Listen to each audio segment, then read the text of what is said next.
लोकशाहीचा बुलंद आवाज, रिपब्लिकन वार्ता, महाराष्ट्र. स्थानिक बेरोजगार कामगारांना न्याय मिळावा म्हणून 15 मार्चला जनआंदोलन. अखिल भारतीय आदिवासी सेनेचा इशारा. अन्याय झाल्यास आंदोलन तीव्र करण्याचा इशारा. बातमी नाशिक येथून.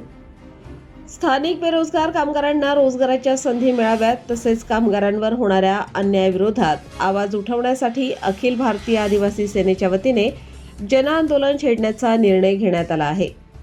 आंदोलनाबाबत माहिती देण्यात आली आहे. मिळालेल्या माहितीनुसार रविवार दिनांक 15 मार्च 2026 रोजी दुपारी 2 वाजता हे आंदोलन आयोजित करण्यात आले आहे.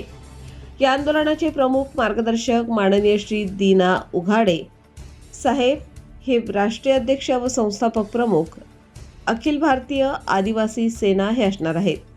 संघटनेच्या म्हणण्यानुसार काही ठिकाणी बाहेरील कामगारांना प्राधान्य देण्यात येत असून स्थानिक बेरोजगार युवकांना रोजगारापासून वंचित ठेवले जात आहे. त्यामुळे स्थानिक कामगारांमध्ये नाराजीचे वातावरण निर्माण झाले आहे.